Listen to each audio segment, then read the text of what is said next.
Three, you're live. You're live. Hello. Assalamualaikum guys. Hello. Assalamualaikum guys. This is Saad Sheikh again from sir Box मुझे Brain. आवाज़ तो नहीं आ रही है। मुझे आवाज़ नहीं आ रही है।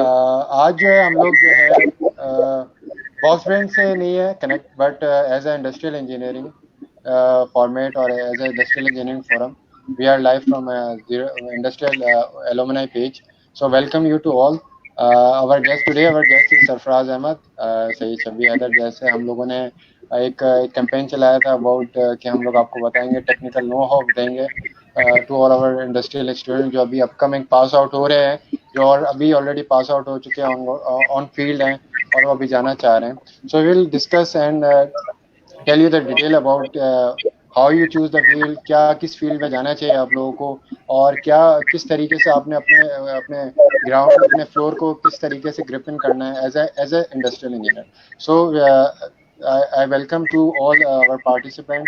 मैं सब पार्टिसिपेंट से बोलूँगा कि अपना अपना इंट्रोडक्शन दीजिए.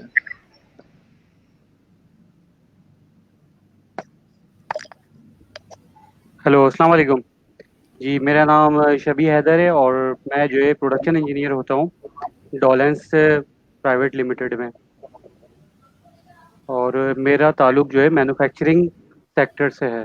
ठीक है.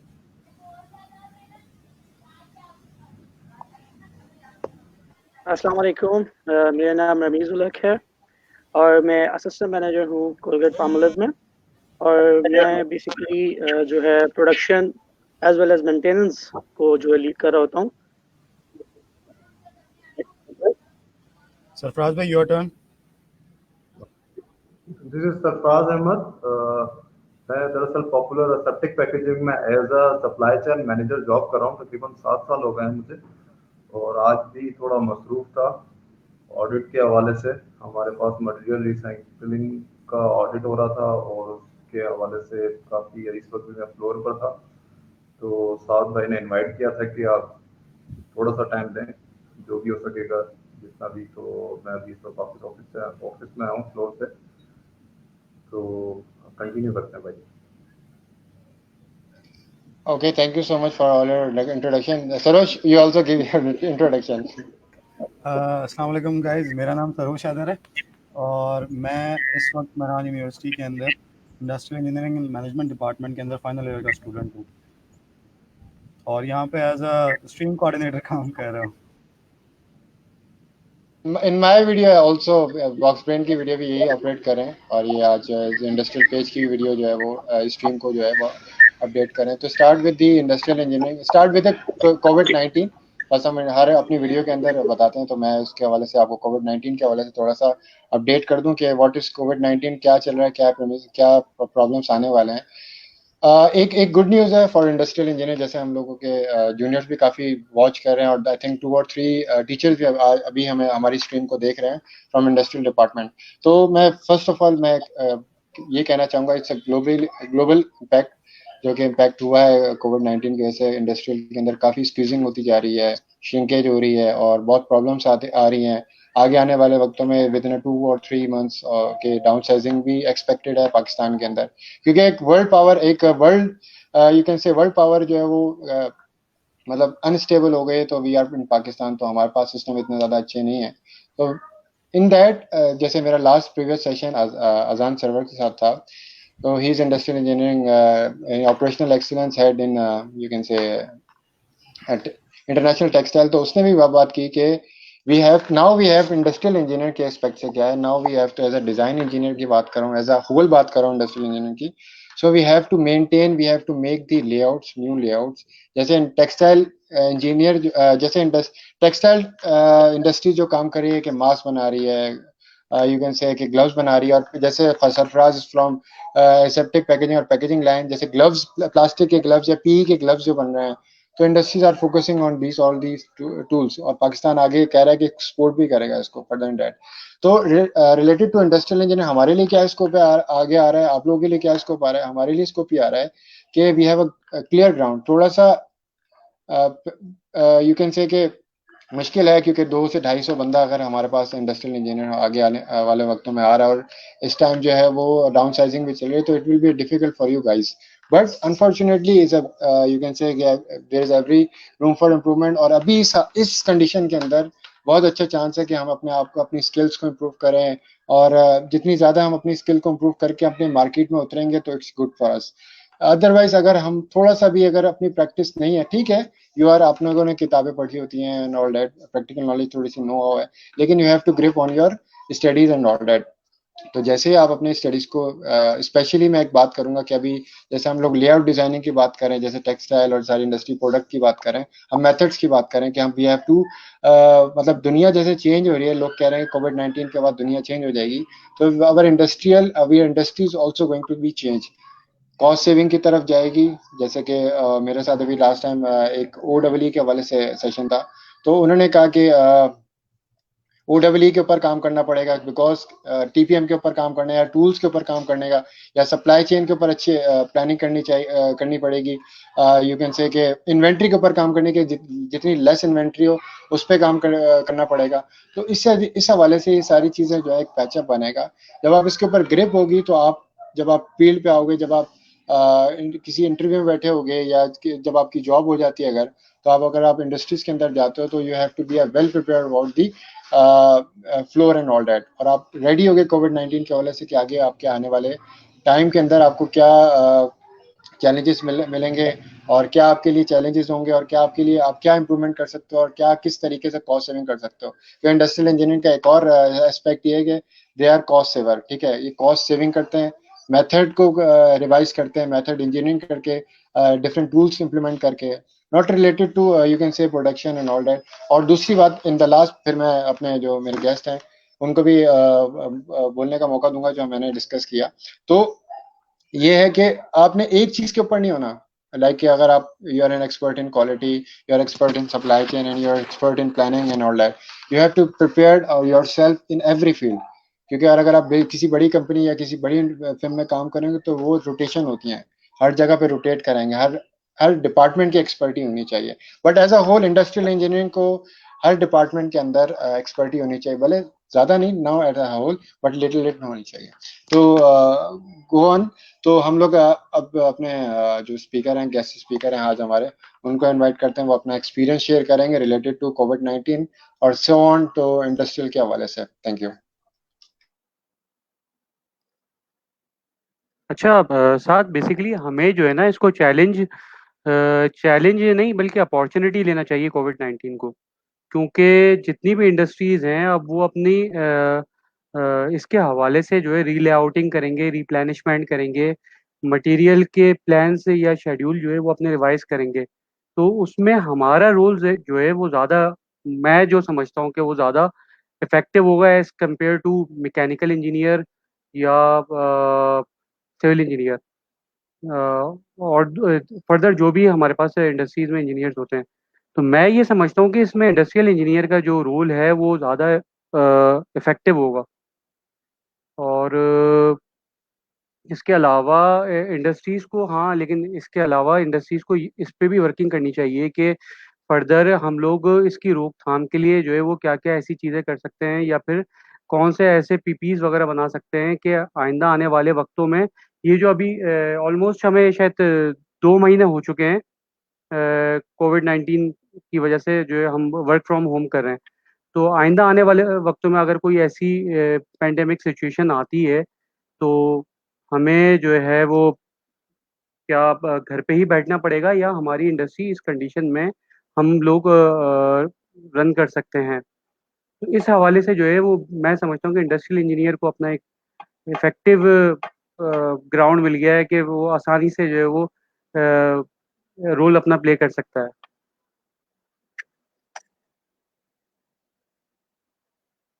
रमीज, आप क्या कहेंगे इसके हवाले से? साथ ये, पहली बात तो मैं ये कहना चाहूँगा कि यार ये जो पैंडेमिक है ये बेसिकली एक वर्ल्ड लेवल के ऊपर है। और दूसरा ये है कि इस पे इसके थ्रू बहुत बहुत बड़ा इफेक्ट हुआ है सारी इंडस्ट्रीज़ के ऊपर। लेकिन जिस कंपनी में मैं हूँ, कोलगेट-पाल्मोलिव, जैसे वो ओरल केयर वगैरह के प्रोडक्ट्स वगैरह जो बना रही होती है, तो उसमें हम लोगों को नॉट वर्क फ्रॉम होम तो नहीं अलाउ किया, लेकिन हमें ये ज़रूर अलाउ किया कि you have to use your specialities in your floor. और आपने इस मुश्किल वक़्त के अंदर जो है ना, आपने इन प्रोडक्शन को भी देखना है और जो है ना आपने अपनी जो आपकी लेबर है उसका भी ख्याल रखना है। तो मैं ये समझता हूँ एज एन इंडस्ट्रियल इंजीनियर कि हमें लेआउट डिज़ाइन और ये जो प्रोसेस फ्लो होता है इस पे ज़्यादा अबूर हासिल है as compare to the different engineer.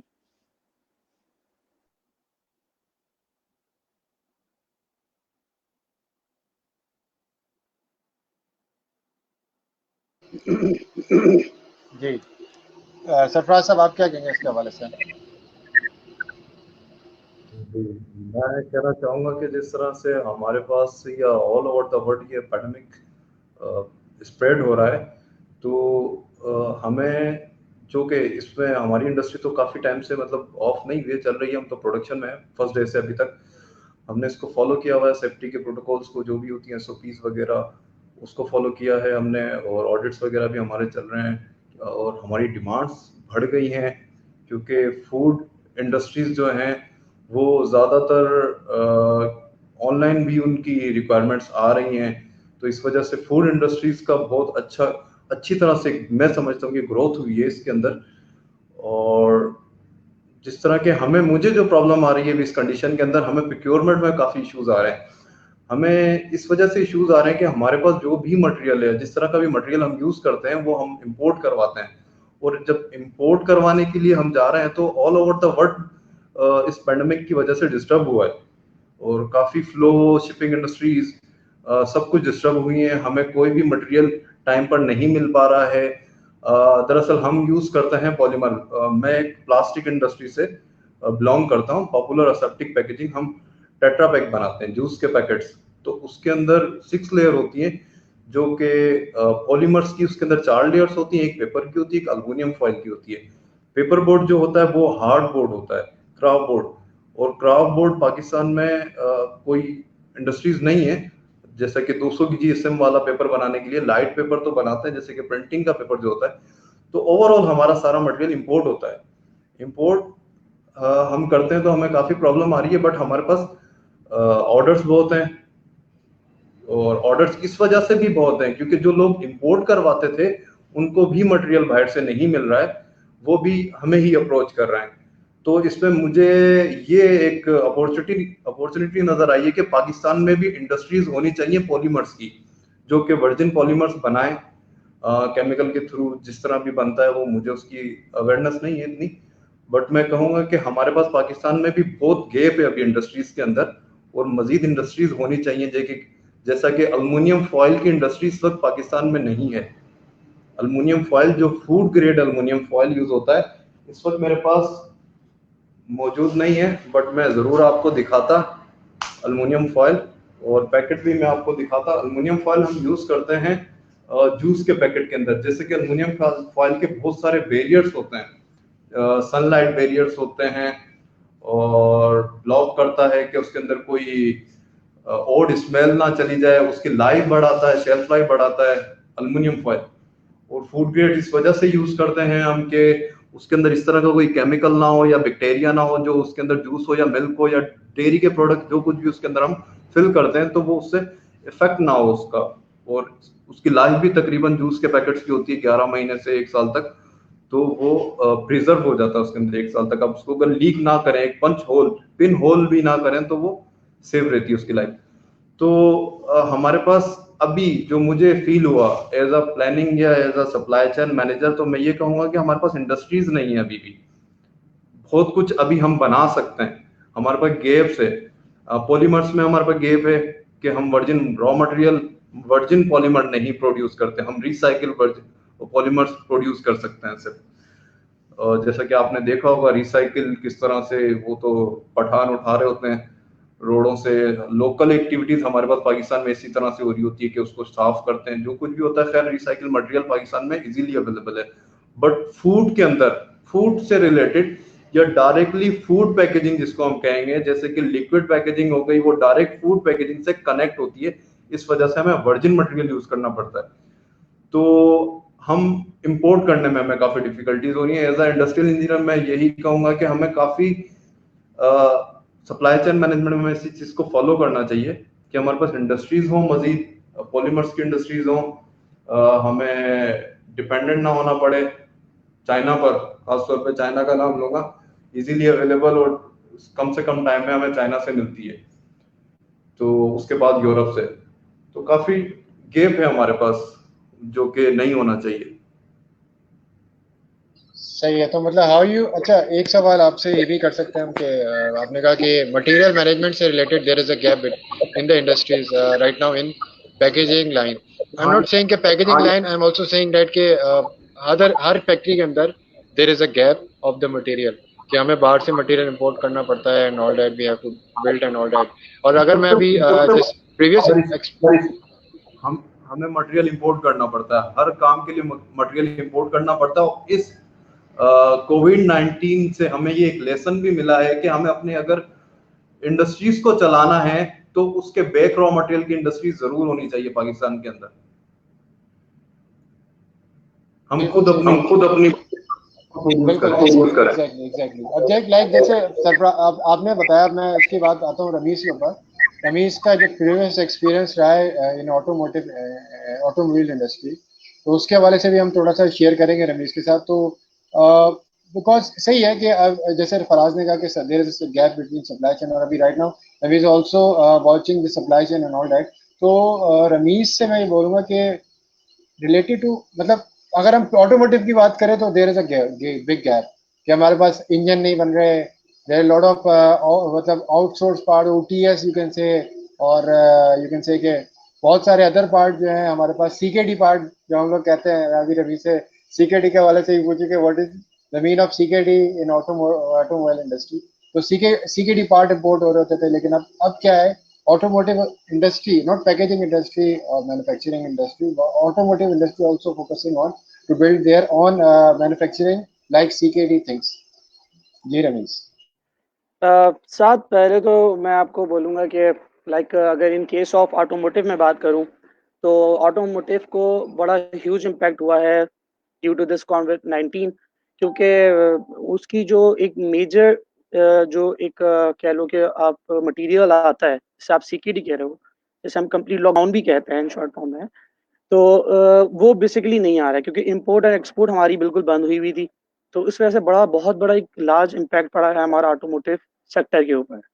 अच्छा, एज़ कम्पेयर टू एफएमसीजी, इसमें भी हमारा जो रॉ मटेरियल्स होते हैं, जैसे अभी फराज ने बहुत अच्छी बात करी कि इस कंडीशन के अंदर हमें ये देखना होता है कि यार हमारे पास मटेरियल की अवेलेबिलिटी क्या है और हमारे जो ऑर्डर्स हैं, हमने उसको किस तरह लूप करना है और हमने किस तरह अपनी जो है ना इन्वेंट्री जनरेट करनी है कि हम अपनी कस्टमर को फुलफिल कर सकें, तो हमने डिमांड अपनी अचीव कर सकें। ठीक है? तो आपके सामने है, और एज़ ऑटोमोटिव इंजीनियर जो मैंने अपना करियर स्टार्ट किया था, तो मैं ये कहूँगा एज़ एन इंडस्ट्री इंजीनियर मुझे बड़े चैलेंजेस दरकार हुए थे। जब मैं गया लाइन पे तो ज़ाहिर है सारी चीज़ें नहीं थी। हम पढ़ के तो गए थे लेकिन प्रैक्टिकल वर्क हमारे पास इतना नहीं था। लेकिन लेटर ऑन जब मैंने वहाँ पर वर्किंग स्टार्ट करी तो मुझे पता चला कि हम लोगों ने वहाँ पर किस-किस टूल्स का और किस-किस जो हमने जो टर्म्स पढ़ी हैं, हम इम्प्लीमेंटेशन कैसे कर सकते हैं, वैल्यू एडिड कैसे कर सकते हैं, हम टेक टाइम को कैसे शॉर्ट कर सकते हैं, वेस्टेज कैसे खत्म कर सकते हैं, लाइन डिज़ाइन कैसे कर सकते हैं। तो ऐसी बहुत सी चीज़ें जो है ना मेरे 5 साल का जो मेरा एक टेन्योर रहा, उसमें मैंने सीखी। और बहुत काफ़ी जो है जैसे टीपीएस हो गया और हमारी लीन मैन्युफैक्चरिंग हो गई और सिक्स सिग्मा पे हम लोगों ने बहुत काम किया उस पे, और लेआउट डिज़ाइन पे हमने बहुत काम किया क्योंकि हमें एक लाइन हमने न्यू जनरेट की थी। वहाँ पर एक न्यू हमारा व्हीकल आ रहा था, शेज़ोर एक कमर्शियल व्हीकल था। तो उस पे फिर हमने एक नया लेआउट डिज़ाइन किया था, उसपे हमने सारे फोकस रखे थे, सारे वेस्टेजेस हमने फ़ॉलो अप किए थे। तो एक बड़ा एक अच्छा एक्सपोज़र मुझे वहाँ से मिला था। अच्छा, अगर बात करें कोलगेट की, तो कोलगेट का तो आपको पता है कि एक प्रोसेस पे जो काम हो रहा है और जो एक आपके पास एक बल्क क्वांटिटी बन रही होती है, तो उसमें भी एक बड़ा चैलेंज होता है कि आपने जो है ना 3 मंथ फोरकास्टेड प्लान ही कर ली है कि आपको एक वो मिल जाती है टारगेट कि आपने अचीव करना होता है। तो हमें उसके लिए भी होता है कि हमें मशीन को इनलाइन करना होता है, इसी तरह हमें अपनी लेबर को भी इनलाइन करना होता है। तो अभी जैसे कि सिनेरियो ये है कि हमारे पास लेबर की शॉर्टेज इस वज़ह से हो रही है क्योंकि एक आपको पता ही है लेबर भी शॉर्ट है। कोविड-19 की वज़ह से हम लोग अपनी प्रोडक्शन भी उस अपना एफिशिएंसी से नहीं दे पा रहे। हमारी आउटपुट जो है प्रोडक्टिविटी वो नहीं हो पा रही। लेकिन बहरहाल हम काफ़ी हद तक जो है ना अपनी प्रोडक्टिविटी, अपनी टारगेट्स अचीव कर रहे हैं। थ्रू द एसओपीज़ को हम फ़ॉलो अप किया हुआ है हम लोगों ने। हमने सारे जो हमारे प्रोसीजर्स हैं, जो हमने बनाए हैं, उस पे वर्क करके सारा काम किया हुआ है। तो ये एक लार्ज इम्पैक्ट हुआ था हमारी आउटपुट के ऊपर। Thank you so much Ravindra, आपने अपने थोड़े कमेंट्स बताए regarding to the inventory management और मतलब ये किस तरीके से security part and all that. TPS के ऊपर भी आपने बताया काम किया एग्जैक्टली सारी चीज़ें layout. But right now during this कोविड-19 after Eid there is a big opportunity. मतलब 2 से 3 महीने बाद आपको काफ़ी अपॉर्चुनिटी मिलने वाली है। Actually I just hear from the डॉलेंस पर्सन। शबी को पता होगा कि मतलब मैं 2-3 बंदों से बात हुई है मेरी डॉलेंस में, जैसे शबी ने बोला कि हम लोगों को आगे होने आने वाले वक्तों में भी, क्योंकि आई थिंक डॉलेंस काम कर रही है वर्क फ्रॉम होम के उसके ऊपर स्ट्रेटेजी के ऊपर। आई एम जस्ट सीइंग कि कुछ लोग काम कर रहे हैं, कुछ लोग मतलब जो ऑपरेशनल स्टाफ है वो मतलब इंडस्ट्री और फैक्ट्री जा रहा है। तो वर्क फ्रॉम होम वाला कॉन्सेप्ट भी आने वाले टाइम के अंदर हो सकता है, पॉसिबल है। और जैसे बात की तो जैसे डॉलर्स की बात हुई, तो dollars is also focusing on to designing the layout. वो कोविड-19 के हवाले से जो है वो बड़ा अच्छा काम कर रही है। और आई थिंक ये सुना है मैंने, कमेंट सुने कि they are ready to design, मतलब लाइक एक टीपीएस भी लेकर आ रही है। और यू कैन से कि कोविड-19 के हवाले से भी, अभी कोविड-19 भी आ गया, उसके हवाले से भी लेआउट डिजाइन चल रहा है। और देयर अ बिग मतलब कि अच्छा अच्छा एक स्कोप चल रहा है इन डॉलर्स में।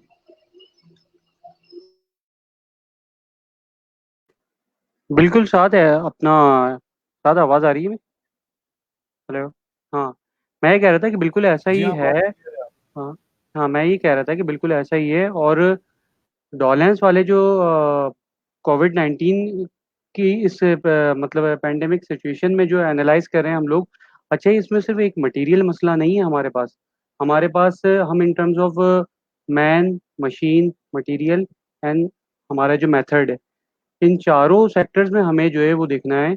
मतलब एक अगर हम कह सकते हैं कि फिशबोन एनालाइज करें अगर हम, तो इसमें हम चारों सेक्टर्स में देख सकते हैं कि हमारे पास हर एक सेक्टर में चैलेंजेस हैं। तो हम इन चारों सेक्टर में, जैसे मैन में हमारे पास क्या ऐसी इस पेंडेमिक कंडीशन में हमारे पास हम क्या ऐसी फिजिबल कंडीशन कह लें कि प्रोवाइड कर सकते हैं कंपनी में कि इस पेंडेमिक सिचुएशन में जो है वो आसानी से वर्कर्स जो है वो काम भी कर सकें। क्योंकि आइंदा आने वाले वक्तों में ये नहीं पता कि अभी ये कोविड-19 है और आगे चल के कौन सा वायरस आए और वो कितना ज़्यादा जो है डेंजरस हो। सही है। दूसरा, इसी तरह हमें जो है मटेरियल के हवाले से कोई अपनी लाजमी नहीं है कि हम यहाँ इंडस्ट्रीज लगा लें। फ़ौरन के फ़ौरन तो इंडस्ट्रीज हमारी नहीं लग सकती। आइंदा आने वाले वक्तों में हम लोग ऐसा ऐसा जो प्लान कर सकते हैं। बट हम लोग अपनी रिप्लेनिशमेंट ऐसी कर सकते हैं कि हम लोग फोरकास्टिंग ऐसी करें कि जब ये कोविड-19 की कंडीशन जो है ख़त्म हो जाए या ये वायरस से हमें छुटकारा मिल जाए, तो उसके बाद हम अगले आइंदा आने वाले 4 या 5 महीने की फोरकास्टिंग करें। सेल्स से या मार्केटिंग से जो है फीडबैक लेके जो है हम अपने टारगेट सेट करें। और फिर उसके बाद जो है हम अपने मटेरियल इंपोर्ट अगर करवाते हैं तो हम अपने स्टॉक्स इस तरह सेट कर सकते हैं। लाजमी नहीं है कि हम जो है इसके लिए फ़ौरन के फ़ौरन कोई इंडस्ट्री लगा दें। हम अपने मटेरियल की रिप्लेनिशमेंट भी रिवाइज कर सकते हैं कि 6 या 7 महीने का मटेरियल का स्टॉक रख लें कि आइंदा अगर कोई इस तरह की कंडीशन आती है तो हमारे पास इनफ मटेरियल हो फैक्ट्री को सरवाइव करने के लिए। इसी तरह मेथड हम इन टर्म्स ऑफ मेथड अगर देखें तो हम इस तरह के मेथड जो है वो डेवलप कर सकते हैं कि इस कंडीशन में जो है हम कौन से ऐसे इफेक्टिव जो है वो मेथड्स होंगे हमारे, जिसमें वर्कर्स भी आसानी से काम कर सकें और सर्वाइवल कंडीशन हो एक हमारे पास। एग्जैक्टली बिल्कुल। अब जैसे एक नया वर्ड आ रहा है कोविड-19 के हवाले से, सेकेंडली एक और बात क्या कहा जा रही है, new normal, the new normal. तो हमें अब इस द न्यू नॉर्मल पे काम करना पड़ेगा। मतलब अब जो है, मतलब हम लोगों ने काफ़ी, मतलब हम लोग तो ऑपरेशनल स्टाफ है, हम लोग जा रहे हैं, काम कर रहे हैं, वर्किंग मोड पे हैं। जैसे फराज भी काम है, शबी भी कर रहा है काम, और आप न्यूज़ भी कर रहे हैं। तो अभी ये कि हम लोग भी, मैं भी ऑपरेशनल मतलब एक फार्मास्यूटिकल के साथ काम कर रहा हूँ। तो अभी ये है कि हम लोग तो चल रहे हैं, लेकिन काफ़ी इंडस्ट्री जो है वो वर्क फ्रॉम होम है और अभी तक वो क्वारंटाइन के अंदर ही हैं और लोग घर से काम कर रहे हैं। लेकिन अब ये कि उनका मतलब जैसे चेंज होगा, हम लोग तो चले फ्रिक्वेंटली जा रहे हैं इंडस्ट्री, हमें तो पता है कि नॉर्मल, लेकिन नॉर्मल नहीं है फिर भी। अब अगर फ्लोर पे आप उतर रहे हैं तो आपको इरिटेशन होगी अगर आप मास्क पहने हुए या ग्लव्स पहने हुए, क्योंकि नॉर्मल नहीं है। But we have to be, मतलब हम लोगों को इस चीज़ की आदत डालनी पड़ेगी, न्यू नॉर्मल के हिसाब से चलना पड़ेगा। अच्छा, सरोज, मेरी बात सुन रहे हैं आप? जी आपकी आवाज़ जी आ रही आपकी है। आवाज आ यू रही है। कैन ऐड द कमेंट, अगर कोई कमेंट आया या कोई लाइव क्वेश्चन जी पूछना अभी चाहे, अभी ठीक है, कमेंट कमेंट्स आया आपको रमीज जी। भाई के लिए क्वेश्चन है। सॉरी, रमीज भाई के लिए रमीज भाई के क्वेश्चन लिए है। क्वेश्चन। ओके, रमीश के लिए क्वेश्चन आया है हुसैन लेनानी की तरफ से।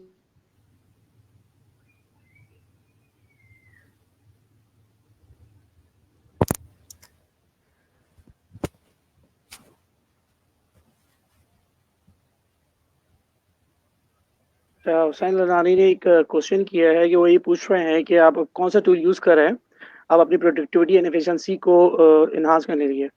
तो बेसिकली जो अभी हमारा जो बेसिक वो चल रहा है, हम लोग टीपीएम पे भी काम कर रहे हैं, और दूसरा ये हमारा लीन मैन्युफैक्चर पे जो एलिमिनेशन ऑफ वेस्ट पे हमारा काम चल रहा है। अच्छा, वेस्ट की एलिमिनेशन सिर्फ जो है आप इन टर्म ऑफ आपका कोई प्रोडक्ट की रॉ मटेरियल का वेस्टेज नहीं होता है, इसमें आपका प्रोसीजर भी आ रहा होता है, आपका इसमें आपका ओवरलोड भी आ रहा है कि एक आपका ऑपरेटर जो है वो एक फिजिबल एनवायरनमेंट में काम कर रहा है या नहीं कर रहा।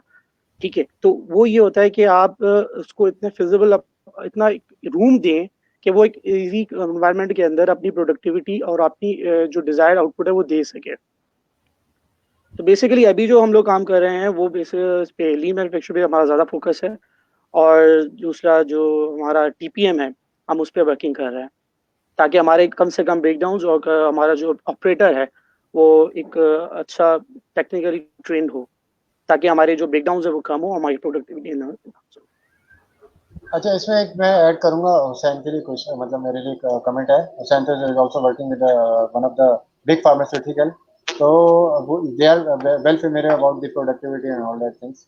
तो अब जैसे कि मैं स्टूडेंट भी हमारे देख रहे हैं और हमारे यंग प्रोफेशनल्स भी देख रहे हैं, एंड अब जैसे रमीज ने बात की कि टीपीएम और ओडब्ल्यू के ऊपर जा रही है, मतलब कोलगेट जा रहा है एग्जैक्टली। मल्टीनेशनल मल्टीनेशनल, तो नॉट रिलेटेड टू, अब क्या है कि जो दूसरी इंडस्ट्रीज है they are also focus on the cost saving factor और इनहांसिंग द प्रोडक्टिविटी ऑल्सो।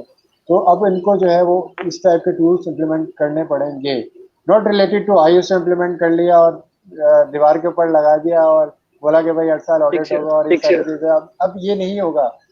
2 और 3 मंथ आप खुद देखोगे कि काफी इंडस्ट्री जो है वो मैप से आउट होंगी। क्यों? Because they are not prepared for the कोविड-19 और they are not prepared in the मतलब यू कैन से कि कॉस्ट सेविंग फैक्टर वाला वो नहीं होगा ना, वो टूल्स लीन के ऊपर काम कर रहे होंगे और इट ऑल दैट।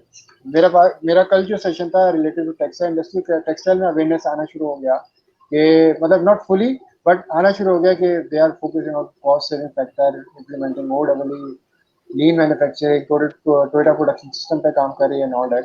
तो ऐसा ऐसा ये चल रहा है। और my advice to all the youngster जो कि मुझे हम लोग को देख रहे हैं या जो यंग प्रोफेशनल हैं, तो उनके लिए भी मेरा यही एक सजेशन है कि you have to be prepared about this also, और अपनी स्किल्स को एनहेंस करें towards TPS, towards supply chain, towards procurement, towards production and all that.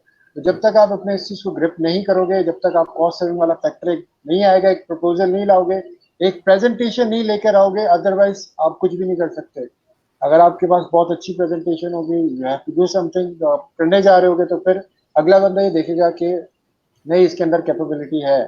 मेरा लास्ट सेशन था with HR manager of dollars, तो ही आल्सो सेड दैट कि हमारी skills को, अब जो यंगस्टर आ रहा है या जो हमारे पास अभी आने वाले लोग हैं, उनको बहुत अच्छे तरीके से प्रिपेयर्ड होकर आना है। मतलब एक इट्स कोविड-19, मैं एक दूसरी इसको वर्ड दूंगा कि इट्स अ वॉर, कि अब ये वॉर हो गया, ये वर्ल्ड वॉर 2 की तरह एक वॉर है। ठीक है, जैसे वर्ल्ड वॉर 2 के अंदर टीक्यूएम का टोटल क्वालिटी मैनेजमेंट और क्वालिटी का कॉन्सेप्ट आया था, quality assurance and quality control का, इसी तरीके से आपका कोविड-19 इज ऑल्सो अ वॉर। हमें इंडस्ट्रियल इंजीनियर्स को specially is also like you can से, अब थोड़े दिनों में आपको डिमांड नजर आना शुरू होगी एनहांसिंग, जैसे टेक्सटाइल में डिमांड बढ़ी और बाकी अदर सेक्टर में बढ़ी है, तो आप खुद आगे देखोगे कि ऑटोमेटिकली इनकी डिमांड जो है बढ़ती जाएगी। क्यों? Because they have tools and techniques, there is a value stream mapping and all that, उनके पास एक पूरा टूल होगा, एक हथियार होगा, वेपन्स होंगे, जो कि वो मतलब कोविड-19 के उत्तर के लेआउट को डिजाइन करेंगे इन ऑर्डर। जी, अब हम शबी से और फराज से सवाल है वो और डिस्कशन करते हैं। जी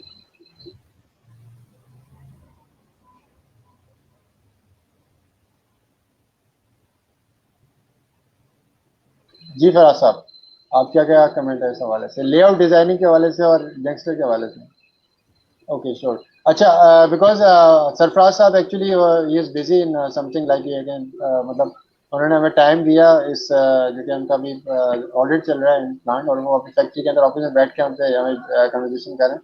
सो we will go to the Shabi. Shabi को हम लोग इस सवाल से कंटिन्यू करेंगे। अच्छा सरोज, अगर कोई और कमेंट है तो यू हैव टू ऐड, और if any greeting you can add, no problem. We don't have any don't comment have right. any comment right. अच्छा साद, अपना क्वेश्चन तुम रिपीट करना, तुम क्या पूछना चाह रहे थे?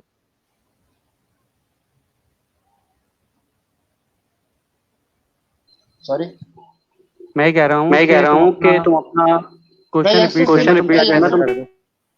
मैं ये कह रहा था कि यंगस्टर्स के लिए आप मतलब लाइक डॉलर्स भी काम कर रहे हैं, एचआर मैनेजर भी थे हमारे साथ डॉलर्स के, और इन्होंने तो व्हाट डू यू सजेस्ट, क्योंकि हमारे यंगस्टर्स भी हमें देख रहे हैं, तो हमारा ये वाला जो सेशन था specially for design for industrial engineer और यंगस्टर जो हमारे अभी ऑन ऑन ग्राउंड है, अभी स्पेशली 2-3 इयर्स उनको हैं या बिल्कुल अभी होने वाले हैं, Saroj is one of them.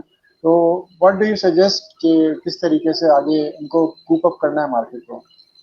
बिल्कुल, यंगस्टर के लिए एक मेरी सजेशन कह लें कि वो ये होगी कि भाई इस चैलेंजिंग कंडीशन में जो है ना, यंगस्टर पहले ही वेल प्रिपेयर्ड हो, खासतौर पे इंडस्ट्रियल इंजीनियर जो है हमारे।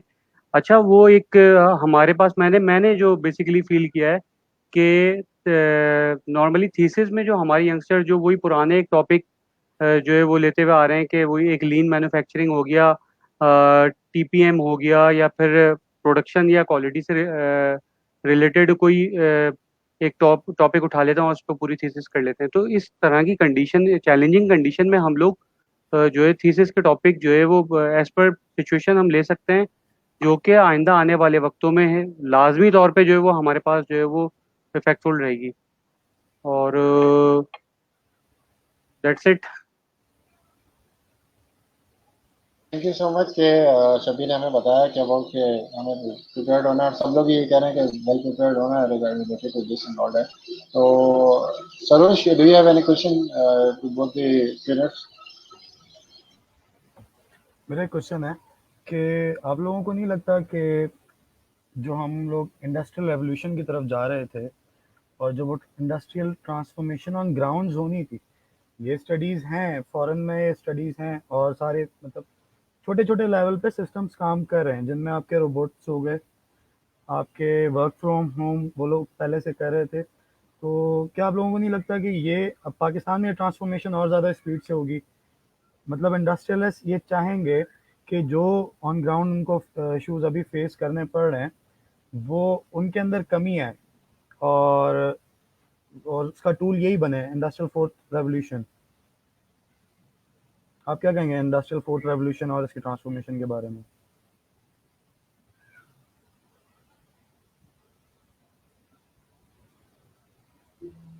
Hello hello. हाँ अच्छा, हाँ अच्छा, इंडस्ट्री 4.0 के हवाले से आई थिंक सरोज का क्वेश्चन है। अच्छा अच्छा अच्छा मैं अच्छा ये कह रहा मैं था ये कि कह रहा था कि पाकिस्तान में ऑलरेडी हम पहले ही पीछे चल रहे थे इस हवाले से। सही है, लेकिन ये एक अच्छा टाइम है कि हम लोग अपनी स्टडी को देखते हुए जो है वो इसको जो है रेप्लिकेट कर सकते हैं इस कंडीशन में अभी। सही। तो आप लोग तो ये आप समझते लोग हैं ये कि समझते हैं कि हमारी जो हमारे जो करंट जो करंट अभी जो अभी कमिंग कमिंग हैं, हैं, they are capable of coping with that situation, और उनके अंदर यार इतनी Saroj, you are not audible right now. मेरी आवाज़ अब क्लियर आ रही है? जी बोलें। हाँ, मैं ये पूछ रहा था कि आपको ये लगता है कि अब जो हमारे इंजीनियर्स आ रहे हैं, तो उनके अंदर इतनी कैपेबिलिटीज़ हैं कि वो उस लिहाज से काम कर सकें इंडस्ट्रियल मार्केट में आने के बाद? क्योंकि आप लोग तो इंडस्ट्री के अंदर हैं, आप लोग बैठ के देख रहे हैं ना आने वाले यंग इंजीनियर्स को, तो आप लोगों के पास एनालिसिस होगा कि उन लोगों के अंदर वो लोग, if I can say in layman, कि वो लोग कितने पानी में हैं। तो आप क्या कहेंगे इस बारे में? बिल्कुल, अगर देखा जाए तो अभी आने वाले दौर में जो अभी जो इंजीनियर्स आ रहे हैं हमारे पास कंपैरेटिवली वो हमसे बेहतर होंगे। सही। उनके पास देखो, उनके पास जो है वो अपडेटेड कोर्सेज हैं, उनके पास टीपीएम से रिलेटेड या सिक्स सिग्मा से रिलेटेड अपडेटेड कोर्सेज हैं और दूसरे कोर्सेज हैं, वो मैं ये समझता हूँ कि कंपैरेटिवली हमसे बेहतर ही होंगे। अच्छा, इसमें मैं एक पॉइंट ऐड करना चाहूँगा कि जैसे भी शबीर हैदर ने बात करी कि जो अभी की जो न्यू बैच हमारा जो इंडस्ट्री से पास आउट होता है और एज कम्पेयर टू अस, तो यार उनकी जो कैपेबिलिटी होगी वो हमसे ज़्यादा बेहतर होगी, क्योंकि एक तो इन्वायरमेंट बहुत एक अफेक्ट करता है। जिस इन्वायरमेंट में हमने जो अपनी एक प्रोफेशनल वो एजुकेशन ली है, तो वो डिफरेंट था। लेकिन अब आज का दौर का जो बच्चा जो पढ़ाई कर रहा है वो डिफरेंट है, ठीक है। लेकिन मैं यही को सरोज आपको बताना चाहूँगा कि यार जी। बेसिक टूल्स और टेक्निक्स यही हैं। If you want to survive in any industry, you have to study these things, और प्रॉपरली पढ़ना चाहिए और उस पर अच्छा ओवरकम करना चाहिए। देन कोई भी हो वो कूप कर सकता है किसी भी फील्ड के अंदर। हम भी उसी स्टेज से आए जिस स्टेज पे अभी हम यंग जनरेशन को देख रहे हैं।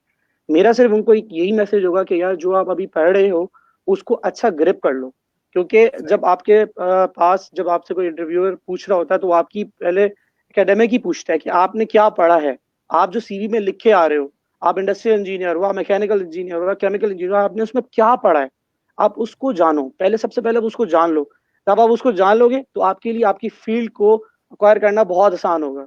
तो बस मेरा ये मैसेज ये है कि अभी जो फोकस होना चाहिए, अभी जो स्टूडेंट का फोकस होना चाहिए, वो अपनी एजुकेशन को होना चाहिए, अपनी फील्ड को समझने को होना चाहिए। ज़्यादा प्रैक्टिकल करें, ज़्यादा इंटर्नशिप्स करें, इंडस्ट्रीज में जाए, देखे काम कैसे होता है, जो वो पढ़ रहा है उसकी इम्प्लीमेंटेशन कैसे हो रही है। तो ये है कि ये one of the basic point है जो एक स्टूडेंट को बूस्ट कर सकता है आगे आने वाले उसके करियर उसके अंदर। बिल्कुल सही। ऐसे ही है, लेकिन इसमें जो है हमारे पास प्रैक्टिकल ग्राउंड जो है ना वो टोटली डिफरेंट है जो हम पढ़ के आ रहे हैं। मतलब मैं ये नहीं कह रहा कि हम लोगों ने गलत पढ़ा है, लेकिन अब जो है बहुत सारी चीजें चेंज हो चुकी हैं। तुम्हें खुद पता होगा इस हवाले से, तुम अभी जी। फाइनल ईयर में हो ना। जी हाँ। जी हाँ। हाँ, तो आई थिंक कि आपने इंटर्नशिप वगैरह की होगी, तो जी हाँ। प्रैक्टिकली हमारे पास जो ग्राउंड है वो बिल्कुल चेंज होता है, काम करने का सिनेरियो बिल्कुल चेंज होता है। चैलेंजेस हमारे पास जो हम सुन के नहीं या सोच के नहीं आते, वो हमारे पास चैलेंजेस हमें फेस करना पड़ते हैं। तो मैं ये समझता हूँ कि अब प्रैक्टिकल ग्राउंड में तो ये एक हम अज्यूम ही कर सकते हैं कि भाई हमारे से बेहतर ही वो होंगे, क्योंकि वो इस दौर में उनके पास ज़्यादा अपॉर्चुनिटीज़ होती हैं कोर्सेज की और इंटर्नशिप की। पहले हमारे निस्बतन वो इस हवाले से शायद बेहतर होंगे। सही। हमारे ख्याल में एक कमेंट हमें ऐड कर लेना चाहिए।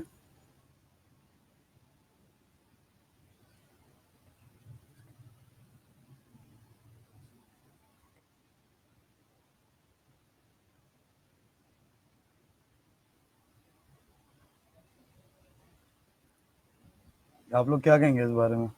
आई थिंक ये जवाब मैं दे चुका हूँ, इसका मैं जवाब दे चुका हूँ कि आप अपनी स्किल को कैसे एनहांस कर सकते हैं विद इन यूनिवर्सिटी। या यूनिवर्सिटी ऐसा प्लेटफॉर्म है जो आपको ये सारी चीज़ें दे रही है, जी हाँ। ठीक है।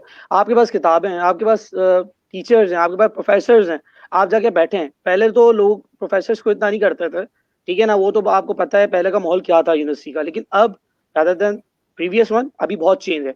तो आप बैठे डिस्कस करें, आपको जो चीज़ में जो हर्डल है आप जाएं बैठें उनसे डिस्कस करें, आपको बिल्कुल मिलेगा। और मैं आपको फिर बोल रहा हूँ कि आप जो है इंटर्नशिप पे ज़्यादा फोकस रखें, ठीक है। बंदा खुद जो है ना इन चीज़ों को डिग आउट करता है, कोई आपको घोल के नहीं पिलाता। यू हैव टू, आपको खुद जाना पड़ता है फील्ड के अंदर, खुद कूदना पड़ता है, फिर वो आपको चीज़ आती है। ऐसा नहीं है कि आपको बैठे बिठाए कुछ मिल जाएगा। तो मेरा सही। तो मतलब पॉइंट ऑफ व्यू ये है। दूसरा, सही भाई। बिल्कुल रमीज आप सही कह रहे हैं, लेकिन इसमें स्किल एनहेंसमेंट के हवाले से आज के जो हमारी जनरेशन है इनके लिए आसानी है कि हमारे पास आसानी से एक्सेस है इंटरनेट का। यार इस पे सारे कोर्सेज हमारे पास आसानी से मिल जाते हैं, हम आसानी से ही ऑनलाइन ट्रेनिंग ले सकते हैं। साथ मेरे ख्याल से ट्रेनिंग्स वगैरह देता रहता है, इस हवाले से शायद ऑनलाइन ट्रेनिंग्स भी ऑनलाइन ट्रेनिंग सेशन भी इसके होते हैं। तो अब हमारे पास जो है इंटरनेट एक्सेस जो है वो पहले की निस्बतन बहुत आसानी से मिल जाता है। तो सबसे जो जो यूजफुल टूल है स्किल एनहांसमेंट के लिए वो हमारे पास इंटरनेट है। इस पे जाएं और हमारे पास हर तरह का डेटा मौजूद है। आप अपनी स्किल एनहांस कर सकते हैं इसके जरिए। सही। साथ भी आप कुछ कहना चाहेंगे? बिल्कुल सही बात है कि जैसे रमीज ने बोला कि डिगिंग करनी पड़ती है, जाना पड़ता है, फील्ड में उतरना पड़ता है, कोई हमें सिखाता नहीं है, ठीक है। थोड़ा सा जैसे फॉर एग्जांपल मैं आपको एक टीपीएस की एग्जांपल दे देता हूँ, बड़ी मजेदार एक चीज़ याद आ गई मुझे। जब तक आपके हाथ गंदे नहीं होंगे ना फ्लोर के ऊपर, तब तक आप कुछ भी नहीं सीख सकते, ठीक है। ये टीपीएस के जो ऑनर थे, ओनो इंजीनियर, ओनो मेथड के वाले से बात कर रहा हूँ, ठीक है।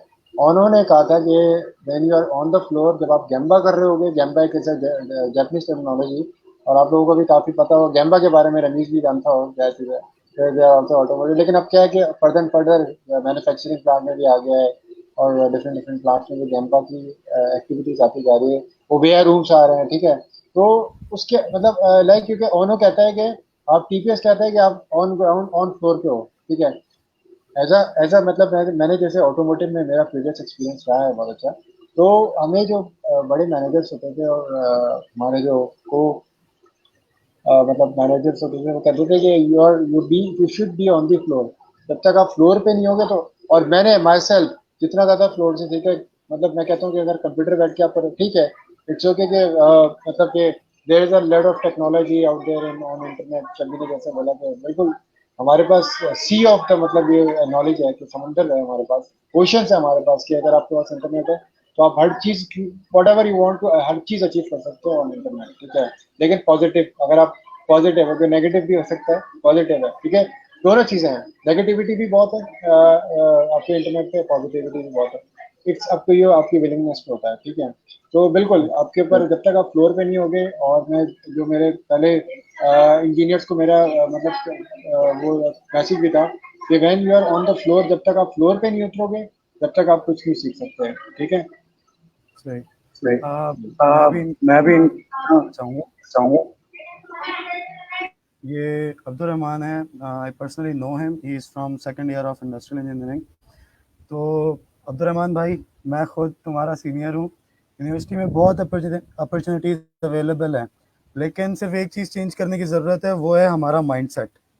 हमें अपने माइंडसेट को कॉम्पिटिशनल बनाना है। हमें ये देखना है कि अपॉर्चुनिटीज़ क्या आ रही हैं। आप कंप्यूटर पे रोज़ाना लॉगिन करो, आप जो है वहाँ चेक करो कौन कौन से कोर्सेज आए हुए हैं। आपके टीचर्स आपको बताते हैं, मुझे भी मेरे टीचर्स ने बताया था, EDX, कौरसेरा और यूडेमी। किसने बताया? हमें टीचर्स नहीं बताया। वहाँ जाके ऑनलाइन कोर्सेज करो, वो आपको खुद सिखाएंगे, आपके घर बैठे हैं, आपको खुद सिखाएंगे। यूनिवर्सिटी के अंदर बूट कैंप्स होते हैं, यूनिवर्सिटी के अंदर ऑरिक के ट्रेनिंग एंड सेशंस होते हैं। ये जो हमारे सीनियर्स हैं, इनके टाइम पे आई गेस नहीं होते थे, ये हमारे टाइम पे ये हो रहे हैं। We are lucky then them. तो यार अपने अपने पास अपॉर्चुनिटीज़ हैं, और सिर्फ माइंडसेट चेंज करना है। That's all from my side. एक और कमेंट है, बहुत लंबा चौड़ा कमेंट है।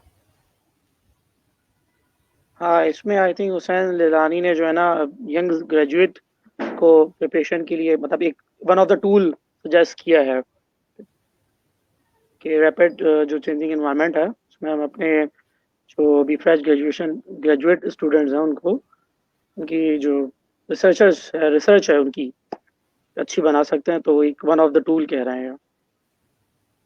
राइट। अच्छा, एक थोड़ा सा इसमें एक चीज़ ऐड करूंगा, बिकॉज सरफराज भी हमारे बीच में कंटिन्यू कर रहा था, हमें सरफराज ने, but unfortunately due to some you can say कि वो आउट हो गया, because they are also doing audit in their company. अच्छा, सेकेंडली ये कि एक थोड़ा सा प्रॉब्लम, एग्जैक्टली मैं उसी की बात करने जा रहा था, बहरोज खान। एक्चुअली उनका टाइम फॉर्मेट थोड़ा सा डिफरेंट था, वो 10:30 दुबई के टाइम के हवाले से समझ रहे थे, तो उन्होंने कहा 10:30, लेकिन अनफॉर्चुनेटली उसको कम्युनिकेशन में थोड़ी सी प्रॉब्लम आई, तो unfortunately he is with us. Saroj please. Guest. Assalamualaikum. वालेकुम सलाम। Behroz, are you in your vehicle I think? हाँ यार, एक्चुअली प्रॉब्लम ये थी कि टाइम ड्यूरेशन का थोड़ा इश्यू था। देन मेरी नाइट्स, मोस्टली प्रोजेक्ट्स जो है नाइट्स में चल रहे हैं, तो बस मैं लीव करके साइट को निकल ही रहा था, अभी घर के लिए, लेकिन तुम्हारे मैसेज आए कि एंड हो रही है डिस्कशन, तो मैंने चलो मैं भी इसका थोड़ा सा पार्ट बन जाऊं, क्योंकि एक अच्छी इनिशिएटिव है सात भाई की तरफ से। और मुझे बड़ा मज़ा आया, 2-3 सेशन मैंने अटेंड करे तुम्हारे रिलेटेड टू प्रोजेक्ट मैनेजमेंट, और एक किया था आई गेस कोई थल के जीएम थे लास्ट डिस्कशन जो तुम्हारी हुई थी। तो बड़ी इनोवेटिव डिस्कशन हुई तुम्हारी, और उसमें बड़ी चीज़ें मुझे मतलब मिली, लेसन्स मिले कि किस तरह प्रोजेक्ट्स डील्स करने चाहिए। पहले तो सबको सलाम वालेकुम, शबी, सरोज भाई और अपना रमीज। वालेकुम सलाम। सलाम। कैसे भाई लोग? वालेकुम सलाम। वालेकुम अस्सलाम। अल्हम्दुलिल्लाह। तो हाँ, पहले I would like to thanks to mister Saad that who give me chance to express my project management skills here and related to my all previous background. So I want to introduce myself. I started with Pakistan that मैं जब pass out हुआ तो बड़े मतलब इन 7 साल के अरसे में 5 कंपनीज चेंज करना, देन 3 कंट्रीज को मूव करना, पाकिस्तान का एक्सपीरियंस, देन सऊदीया का एक्सपीरियंस, और राइट नाउ दुबई का। तो एक अच्छा एक्सपीरियंस रहा है सब कुछ। लेकिन अभी जो सिचुएशन है कोविड-19 की, उसमें जो लोग फेस कर रहे हैं काफ़ी problems related to works, related to like daily routine. So सबका जो है एक तरह से क्या कह सकते हैं, इसमें डिस्टर्ब हुई हुई है एक रूटीन्स। तो उसके अंदर यही है कि प्रोजेक्ट्स में भी ड्यूरिंग प्रोजेक्ट्स मैनेजमेंट हम बहुत सारी चीज़ें लैक कर रहे होते हैं, बहुत सारी चीज़ें अडॉप्ट कर रहे होते हैं।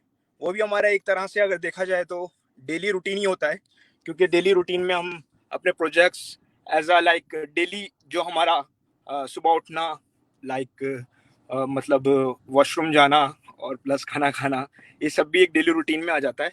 सो इसी तरह प्रोजेक्ट जब हम चला रहे होते हैं या हम रन कर रहे होते हैं, वो भी एक डेली रूटीन होता है। हर चीज़ों को देखना होता है, मल्टीटास्किंग जॉब होती है।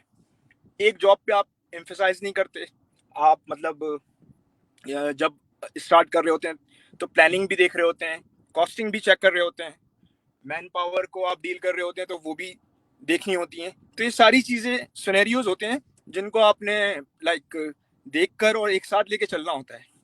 तो एक्चुअली अभी मैं साइड से आया हूँ, तो इस वजह से थोड़ा सा ये हो रही है। आप डिस्कशन स्टार्ट करो, देन मैं मिड से उसको ज्वाइन करता हूँ तो ज़्यादा बेटर होगा। जो कंटिन्यू कर रहा था, रमीज कर रहा था आई गेस, तो वो अपनी स्टार्ट करे, देन मैं उसके अंदर जो भी ऐसी चीज़ें आती हैं तो मैं इंशाल्लाह उसको कैचअप करता हूँ। ठीक है, because it's a new normal, तो हमें इस चीज से प्रैक्टिस होनी चाहिए कि जो बंदा जहाँ बैठा हो उस हवाले से वो बात करे। इट्स नॉट अ मतलब कि मतलब कैजुअली भी चलेगा, ये आगे भी आने वाले, दिस इज द फ्यूचर, तो you can no problem at all. अच्छा, प्रोजेक्ट मैनेजमेंट के हवाले से हम लोगों ने काफी अच्छा मतलब सेशन किया था रिलेटेड टू जनरल मैनेजर थल यजाकी प्लांट से, तो काफी अच्छा था प्रोजेक्ट मैनेजमेंट के हवाले से लोगों को मतलब स्टूडेंट के हवाले से दिखाया। जैसे तुमने बात की, बहरोज ने बात की है, जैसे पीपल्स मैनेजमेंट के हवाले से प्लानिंग। अब मैं इसमें एक दोबारा ऐड करूंगा कि जो भी whatever you are doing project के छोटे छोटे, not related to Behroz to civil engineering का मतलब सिविल साइड पे काम कर रहा है, बट इन यू कैन से अभी रिसेंटली रमीज एक जगह पे काम कर रहा है, शबी एक जगह पे काम कर रहा है। रमीज जो काम कर रहा है ओडब्ल्यू और टीपीएम के ऊपर काम कर रहा है, आई थिंक आई गेस। तो it's also a part of project, ठीक है। शबी काम कर रहा है, it's also part of that project, ठीक है। COVID-19, I can say COVID-19 also part of the project. छोटा सा प्रोजेक्ट आया, एक छोटा सा मतलब यू कैन से एक इम्पैक्ट आया। हमने COVID-19 के हवाले से बात की काफी डिटेल में, शबी ने भी कमेंट दिए, फराज ने भी कमेंट दिए, रमीज ने भी कमेंट दिया, तो आपका भी कमेंट आया COVID-19 के हवाले से। So we have to be prepared about the new normal. जो COVID-19 की दूसरी बात की जाती है कि COVID-19 का न्यू नॉर्मल, जैसे आप अभी बैठे हो गाड़ी में और आप डिस्कशन करो या आपकी एक शॉर्ट मीटिंग चल रही है, ठीक है, तो ये इट्स न्यू नॉर्मल, तो हमें ये चीज चलती रहेगी। अच्छा, come to the project management, और तो प्रोजेक्ट के हवाले से ये कि एक छोटे से शॉर्ट एक मतलब मैं एक्सपीरियंस शेयर करना चाहूंगा। Whatever you are doing, whatever you are planning और यू आर प्रोजेक्ट कर रहे हो, तो प्लानिंग फेज के अंदर ज्यादा टाइम दो, एग्जीक्यूशन आपकी अच्छी होगी या आपका प्रोजेक्ट अच्छा होगा। What do you say about this? हाँ, I agree with you.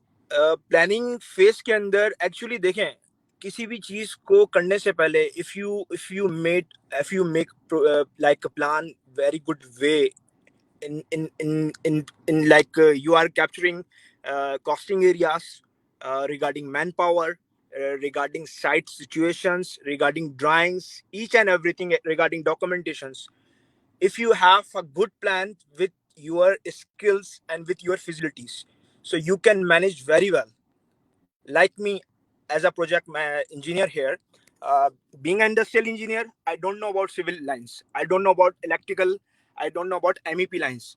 But since we are working here like 2 years almost in Dubai and almost 2 years in Saudi Arabia, so I learned a lot about civil lines, mechanical, and MEP. Being an industrial engineer, I always remember one thing in my mind, that if you want to success in project line, you have to capture every site. Means you have to be a multitasker, not be like I'm industrial engineer, I just doing the planning side, only QMS side, like all supply chain. So मेरी क्या मतलब belief था कि अगर आपने project run करना है और प्रोजेक्ट को कामयाब बनाना है, तो उसके लिए आपको हर चीज में प्लानिंग, लाइक प्रोजेक्ट के हर फेज में आपको अपनी कमांड्स के ऊपर काम करना है और सबसे सीखना है. So like all together 6 years experience ने मुझे ये सिखाया है कि हर जगह हर फेज को आप मतलब हर एक बंदा, हर एक चीज, वो चाहे मैन पावर हो, वो चाहे प्लानिंग का फेज हो, हर चीज से आपको लेसन मिल रहा है, हर चीज से आपने काम लेना है, हर चीज से आप कुछ ना कुछ जो है अपनी स्किल्स में इंक्लूड ही कर रहे हो. मतलब आप प्रॉफिट ले रहे हो, आपका कुछ माइनस नहीं हो रहा है. सो इन चीजों को मैंने जब भी काम किया है तो अपनी माइंड में रखा है, और अल्हम्दुलिल्लाह इस चीज पे फोकस करके काफी चीजों पे आज माशाल्लाह के मैंने कैप्चर कर ली चीजें. मुझे सिविल लाइन का वल्लाह जब मैंने स्टार्ट किया, I don't know about the civil lines, that being an industrial engineer मुझे नहीं पता था कि एक्सकेवेशन क्या होती है. I am adding something. जब मैं प्रोजेक्ट मैनेजमेंट की बात करता हूँ, एक मिनट बैक कमेंट डालता हूँ, तो मैं भी लास्ट जो था वो बड़ी जबरदस्त बात उन्होंने जो प्रोजेक्ट मैनेजमेंट MEP का बताया, जैसे अभी आपने भी डिस्कस किया MEP की. What is the meaning of MEP? Mechanical, electrical and piping. What do you say? Electrical plumbing. हाँ. सो मैकेनिकल MEP भी यही है. मैं जब सऊदीया गया, मैं आपको एक अच्छी स्टोरी सुनाता हूँ. तो सऊदीया में मैं बीइंग प्लानिंग इंजीनियर गया वहाँ पे, तो उन्होंने साइट की 350 विलास जो हैं ऑलमोस्ट हमारे पास थे वहाँ पे, सऊदी इंटरनेशनल पेट्रोकेमिकल के. तो बड़ी सोसाइटी थी, और हमारे प्रोजेक्ट ऑलमोस्ट जो उसका लीड टाइम था वो 5 years था, लेकिन मैं मिड से ज्वाइन करा था वो प्रोजेक्ट. तो ऑलमोस्ट MEP, इलेक्ट्रिकल वर्क और सिविल 50% कंप्लीशन पे थे. लेकिन जब 50% फेज, किसी भी प्रोजेक्ट का जब 50% फेज होता है ना, वो सबसे टिपिकल होता है. एक तो क्योंकि स्टार्टिंग बहुत अच्छी होती है, एंडिंग आप अच्छी कर लेते हो, लेकिन जो मिड टाइम होता है किसी भी प्रोजेक्ट का, वो उसको फेस करना और उसको रन करना सबसे मुश्किल काम है दुनिया में. एम आई राइट? एग्री करेंगे सब. आगे ऑलमोस्ट सारे इंजीनियर्स हैं और हर कोई प्रोजेक्ट्स कर रहा है, वो इन शेप ऑफ प्रोडक्शन हो, इन शेप ऑफ उसके अपना रिलेटेड कोई भी काम हो. As I describe in earlier कि हर कोई प्रोजेक्ट से डील कर रहा है इन अ डेली लाइफ. मतलब डेली लाइफ भी हमारी एक प्रोजेक्ट है. हमने उठना है, वॉशरूम जाना है, देन शावर लेना है, देन ब्रेकफास्ट करना है, देन अगेन लंच और फिर dinner, then sleep. It's like a project. आप सबके साथ एक एक प्रोजेक्ट चल रहा है. तो ये एक बड़ी एग्जांपल है. अगर आप डेली लाइफ को, अपना रूटीन लाइफ को एक आप प्लान करके चलो, तो आप अपनी ऑफिशियल लाइफ के अंदर अपने प्रोजेक्ट्स में इसको बड़ा अच्छा मेंटेन कर सकते हो. अभी कोविड-19 आया हुआ है, बहुत सारी हाइजीन प्रॉब्लम है, बहुत सारी चीजें लाइक SOPs, PPEs और ऑलमोस्ट सेफ्टी का हमने ख्याल रखना है. मैं मास्क हमेशा कैरी करके घूमता हूँ यहाँ पर, क्योंकि मुझे डर है, मास्क का डर नहीं है मुझे, या हाइजीन का डर नहीं है मुझे, डर है फाइन का, क्योंकि यहाँ पे 1000 dirham फाइन है अगर आपके पास ये मास्क नहीं है. तो ये सारी चीजें हैं जिसको हमने एक minute, sorry to interrupt. Please calculate 1000 into Pakistani rupees, ताकि जो हमारे लोग भी देख रहे हैं उनको भी पता लगे कि कितना. ऑलमोस्ट 43 पॉइंट समथिंग है, तो मतलब 43,000 पाकिस्तानी बनते हैं 1000. अब आप एक फाइन मतलब 43,000 पाकिस्तानी आप पे कर दोगे, तो आपके पास सैलरी में बचेगा क्या? तो ये मुझे डर है, तो मैं इसको मतलब कैरी कर रहा हूँ. अब पाकिस्तान में मैं देख रहा हूँ बहुत सारी सोशल मीडियाज में वीडियोस और फेसबुक के ऊपर कि मोस्टली पीपल मतलब इसको मतलब बहुत हल्का लिया हुआ है कोविड-19 को। ठीक है यार, कुछ नहीं है, हमारे जानने वालों को किसी को नहीं हो रहा, हमारे घर में किसी को नहीं हुआ, अल्लाह का करम है, अल्हम्दुलिल्लाह, और होना भी नहीं चाहिए। लेकिन यार ये इट्स वेरी ह्यूज, लाइक आप देखो ना, डिजास्टर है एक तरह से, नेचुरल डिजास्टर है पूरी दुनिया पे, पूरे वर्ल्ड के ऊपर एक एम्फेसाइज हुआ है।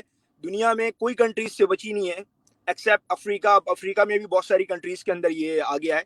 तो अब ये चीज हमारी मतलब डेली पार्ट बन गई है। कोविड-19 जो है, कोरोना वायरस, अब ये डेली पार्ट मतलब जिंदगी का एक हिस्सा हो गया है।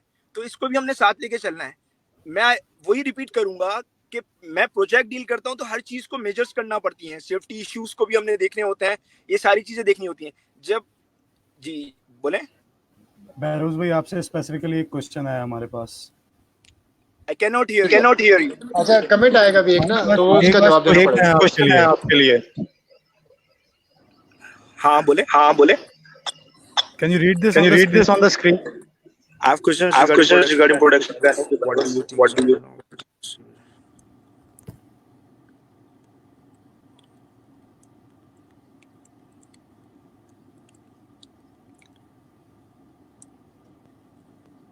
Yes. Means ये बिल्कुल सही बात है। Estimation is very important part for any project.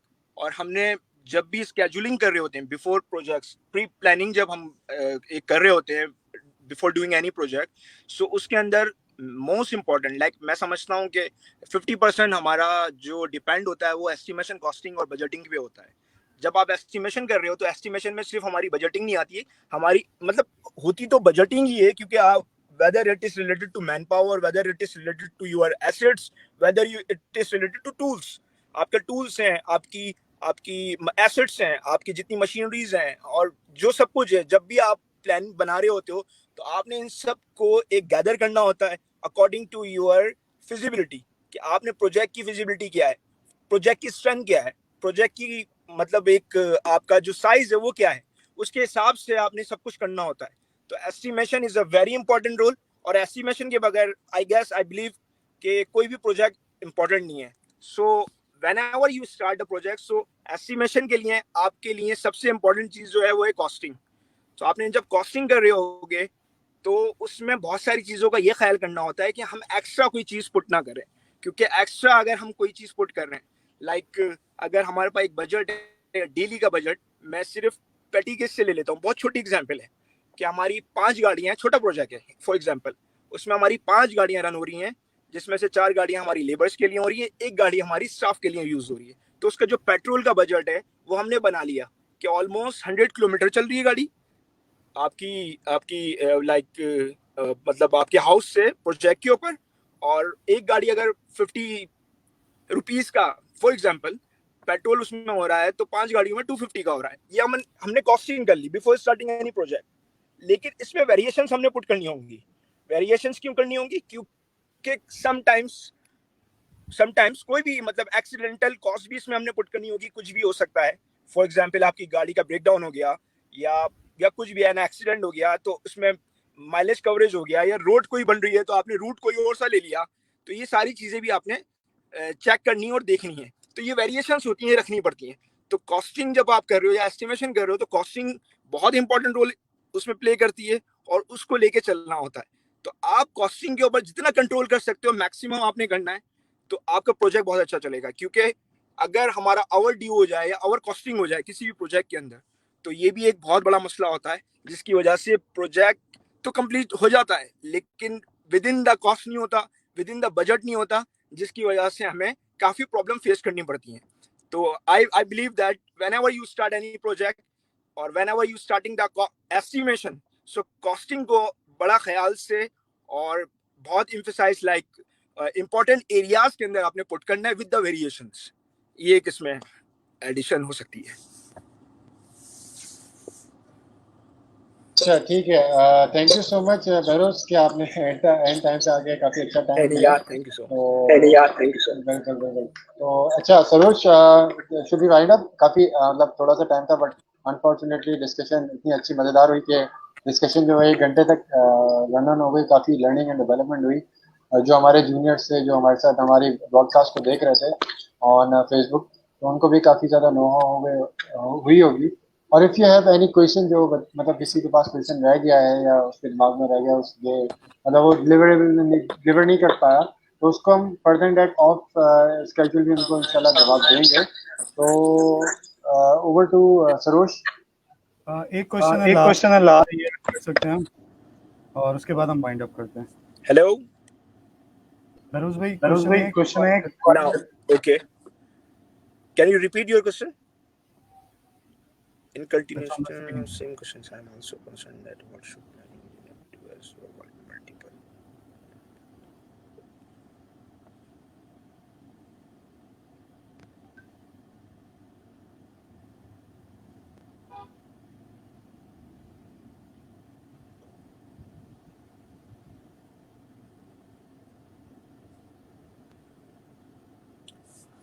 Yes, sir, Sarosh. Actually, again, I repeat that project engineer is not a simple man. Means मैंने जब से प्रोजेक्ट स्टार्ट किए हैं तो मेरे अंदर बहुत सारी चेंजेस आ गई। Sorry, I will interrupt something. I will interrupt something. Every engineer is not a simple man. Exactly. Every engineer is not a simple man, and every project engineer is not a simple man, because engineer और project engineer में difference होता है। Mostly engineer, मैं यहाँ पे देखें, मैं किसी को disagree नहीं कर रहा। Exactly, हर किसी के साथ अपने अपने projects हैं, हर कोई projects deal कर रहा है, लेकिन once you are dealing directly in a projects, so you have to be very careful that you are a multitasker. समझ रहे हैं सरोज भाई? देखें, जब भी आपने प्रोजेक्ट करना है और उसमें मास्टर स्केड्यूल में चेंजेस आ रही हैं, बिकॉज आती हैं, हर प्रोजेक्ट में आती हैं चेंजेस, क्योंकि समटाइम्स क्या होता है कि वेरिएशंस वहां आती हैं जहां पर साइज मेजर्स नहीं करते, साइट मैटर्स नहीं करते, सॉरी, मींस हमारी मेजरमेंट्स में डिफरेंस आ गया। एक साइट हमारे पास है, उसमें हमने जो है एक लाइक पंप रूम बनाना है, क्योंकि मैं कंसर्न हूँ एमईपी से, मैं कंसर्न हूँ इलेक्ट्रिकल से और सिविल से, तीनों से। तो पंप रूम, अब उसका हमने मेजरमेंट्स ली, देन उसमें अमेंडमेंट्स क्या आ गई कि हमारा जो एरिया था जिसमें हमने इरिगेशन प्रोवाइड करनी थी, जिसमें हमने पानी सप्लाई करना था, वो बढ़ गया क्लाइंट की तरफ से ड्यूरिंग प्रोजेक्ट। मोस्टली होता है, वेरिएशंस आती हैं, तो वहां हमने क्या करना पड़ेगा कि वहां चेंजेस जब हम करेंगे तो उनको देखना पड़ेगा। देखें, जब भी प्रोजेक्ट हम कर रहे हैं तो हमने इस चीज का ख्याल रखना है कि चेंजेस आनी है, वो चाहे किसी भी लेवल पे हो, वो चाहे बेस लेवल पे हो, वो चाहे मॉडरेट या फिर एंड लेवल पे हमारे पास हो। तो चेंजेस के लिए हमने बी श्योर रहना है और अपनी टीम को भी रखना है, वो चाहे साइट टीम हो, वो चाहे प्लानिंग टीम हो। अगर इन चीजों के ऊपर हम कवर्स नहीं करेंगे बिफोर द प्रोजेक्ट, तो ये हम चीजें सारी जाहिर सी बातें आगे फेस कर सकते हैं। Second, being a project engineer multitask करें तो वेरी गुड, आप इजीली उनको मैनेज कर लोगे। और आप मैनेज नहीं, देखें, प्रोजेक्ट डील करने के साथ साथ हमारे पास जो टीम्स होती हैं, जो पीछे हमारे बैकग्राउंड पे बैठी होती हैं, वो सबसे मतलब जो रोल प्ले कर रही होती है, वो प्लानिंग डिपार्टमेंट होता है। प्लानिंग डिपार्टमेंट और आप दोनों ऐसे मतलब इतने फ्लेक्चुअल हो, इतने आपको मतलब आपके अंदर टॉलरेंस हो इन चीजों को बेयर करने का, कि कोई भी एक चेंजेस आ रही है तो इजीली आप बैठ के माइंड मतलब ब्रेनस्टॉर्मिंग करो अकॉर्डिंग टू जो भी वेरिएशन आ रहा है, जो चेंजेस आ रही है, तो इन चीजों को अवॉइड कर सकते हैं। एक बंदे का काम नहीं है, जाहिर सी बात है, बीइंग अ प्रोजेक्ट इंजीनियर आपने अपने फोरमैन, अपने सुपरवाइजर से डील करना है, देन आपने बैक टू ऑफिस जाके प्लानिंग डिपार्टमेंट से बैठ के डील करनी है सारी चीजें। और प्लस हर चीज के अंदर आपको मैनेजमेंट को अपने साथ लेके चलना है, क्योंकि उनका बिलीव आपके ऊपर बहुत जरूरी है। अगर उनका बिलीव नहीं है, क्योंकि कहीं कॉस्टिंग पे वेरिएशंस आ गई हैं, मास्टर स्केड्यूल्स तो हो रहा है, वेरिएशंस तो आ रही हैं, लेकिन हमें कॉस्टिंग का इशू आ रहा है, बजट हमारे पास नहीं है। तो मैनेजमेंट का जब बिलीव हम पे होगा तो वहां वेरिएशंस और वहां पे उनसे हम चीजें चेंजेस करवा सकते हैं, क्योंकि फाइनल अथॉरिटी तो वही होते हैं। तो इन चीजों को, सब चीजों को ग्रैब करके चलना पड़ता है, जिस और चलेंगे तो इंशाल्लाह हम इन चीजों को अवॉइड कर सकते हैं, इन डिलेस को, इन वेरिएशंस को, या जो भी प्लानिंग के अंदर चेंजेस आ रही हैं, इन सब को अवॉइड कर सकते हैं। थैंक यू क्या कहते हैं भरोस फॉर योर आंसर। ठीक है सरोज, हम आज जो है सेशन को वाइंड अप करते हैं। काफ़ी अच्छा इंटरेक्शन, एकदम से ये वाला सेशन था, इट्स नॉट प्लानिंग। मैंने सुबह बस इन सबको आगाह किया और बताया कि यार एक सेशन है, और मतलब लोगों को बताया, मतलब सारी टीम को बताया जो मेरे क्लास वालों ने। इनसे मिले काफ़ी टाइम हो गया मुझे तो, लेकिन अनफॉर्चुनेटली एक अपॉर्चुनिटी थी। भरोस से मिले तो मतलब काफ़ी टाइम हो गया है, क्योंकि आउट ऑफ कंट्री। तो ये कि सबसे ये कि है अब ये कि हम लोग इस सेशन को वाइंड अप करते हैं, ठीक है। हम लास्ट एक सबसे छोटा शॉर्ट मैसेज ले लेंगे और उसके बाद फिर वाइंड अप करते हैं। शॉर्ट मैसेज हमारे नौजवानों के लिए, सब लोग का, जस्ट 2 और 3 मिनट्स के लिए बताइए। स्पेशली मेरा यूनिवर्सिटी के जो स्टूडेंट्स हैं, आपके जूनियर्स, उनके लिए। हेलो, स्टार्ट विद द शबी, क्योंकि शबी को इतना टाइम हो गया, मतलब बात नहीं कर रहा। अच्छा, मैं अभी फेसबुक पे चेक कर रहा था कि वो लाइव एक फ्रेंड ने मेरे कमेंट किया हुआ था कि मैं एक मिनट उसके क्वेश्चन रीड कर लेता हूँ कि how important mental toughness of upcoming engineer and how come newly pass out engineer can make himself mentally tough before entering in the market. अच्छा, पहली बात तो ये कि engineer should have to be tough. Engineer को tough ही होना चाहिए, वरना उसका, मैं समझता हूँ कि करियर जो है ब्राइटर नहीं रह सकता। और दूसरी बात ये कि कोई भी इंजीनियर जो है अपना अगर करियर अच्छा चाहता है, तो चाहे वो एंटरप्रेन्योर बनना चाहे या फिर किसी अच्छी फर्म में जॉब करना चाहे, तो वो उसको जो है वो प्रैक्टिकल नॉलेज लाजमी होनी चाहिए। ज़्यादा से ज़्यादा एक्सप्लोर करे, अच्छे अच्छे फर्म में जाए, इंटर्नशिप करे ड्यूरिंग उसके जो इंजीनियरिंग टेन्योर है उसमें। उसके अलावा जो है वो जो अभी इस दौर के हिसाब से जो कोर्सेज हमारे पास चल रहे हैं, ऑनलाइन ले या फिर जो ऑनलाइन ट्रेनिंग कोर्सेज ले, या फिर इसके अलावा अगर क्योंकि यूनिवर्सिटी में एग्जाम के दौरान मैं समझता हूँ कि छुट्टियां होती हैं, हमारे दौर में भी होती थी, तो इस दौरान उनके पास काफ़ी टाइम होता है कि वो शॉर्ट कोर्सेज जो है वो आसानी से कर सकते हैं।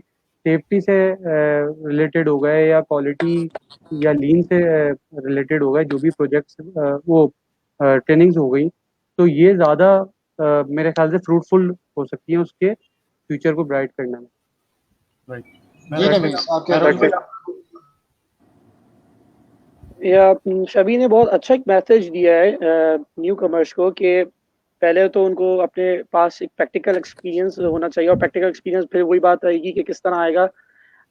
आपको पता है प्रैक्टिकल एक्सपीरियंस आपका इंटर्नशिप से ही आएगा। सो मेरा जो मैसेज है न्यू कमर्स को वो यही है कि जो आप पढ़ रहे हो, देखो ग्रेड्स के लिए नहीं पढ़ना, पढ़ना अपने लिए, सही है। और कोशिश ये करो जो पढ़ रहे हो उसको मेमोराइज कर लो। ऐसा नहीं हो कि जस्ट उस पेपर की हद तक रखा है और छोड़ दिया, क्योंकि जब हम फील्ड में आए हैं हमें पता चला है कि हमने कौन से टूल्स एंड टेक्निक्स को हमने मिस किया, हम उसको कवर नहीं कर पाए। अगर हम वहाँ कर लेते तो यहाँ अच्छा होता, लेकिन लेटर ऑन जब हमने जिस तरह से,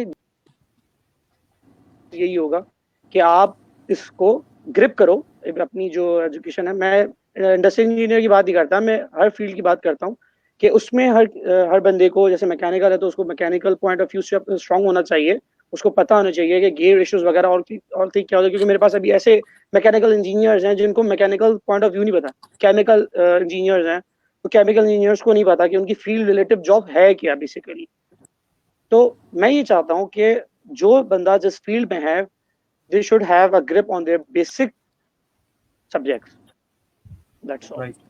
okay Behroz, last but not the least, आपका क्या मैसेज है जूनियर्स और नौजवानों के लिए?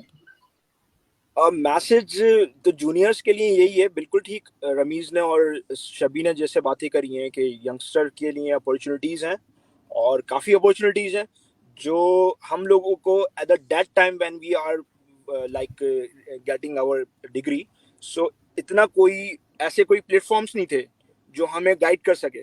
हमने जो किया वो अपने बल पे किया। तुमने जो भी स्टेप्स उठाए माशाल्लाह, मतलब हमारे ग्रुप के अंदर जो साथ के स्टेप्स हैं मैं उसको अप्रिशिएट करता हूँ कि जिस टाइप के लिए मतलब ऐसा सच कॉन्फिडेंस सब में अल्लाह ताला दे कि जो ये स्टेप उठा लेता है और जो कर लेता है काम। आई सलूट टू यू। और बहुत अच्छी चीज़ है कि आप एक प्लेटफॉर्म दे रहे हो यंगस्टर को, ये बहुत अच्छी चीज़ है। और यहाँ से फिर कन्वे मैसेज हो रहा है यंगस्टर्स को ही नहीं, मुझे मैं ऑलमोस्ट 6-7 ईयर्स हो गए, ऑलमोस्ट सबके हो गए, लेकिन तुम्हारे इन स्ट्रीमिंग से काफ़ी चीज़ें सीखने को मिल रही हैं, बहुत अच्छी अच्छी चीज़ें मिल रही हैं, बहुत अच्छे मतलब आपके स्पीकर्स आ रहे हैं जिनको सुनने को मज़ा भी आ रहा है, काफ़ी चीज़ें कवर हो रही हैं जो हमें प्रॉब्लम्स होती हैं। तो सबसे अच्छी चीज़ ये है कि इस टाइप के सेशंस होने चाहिए। अच्छा, इन चीज़ों को डेली रूटीन बनाइए, गैदरिंग्स करें, उसमें डिस्कशन मोस्टली टॉपिक्स रिलेटेड हो फ्यूचर के ऊपर क्या अमेंडमेंट्स कर सकते हैं।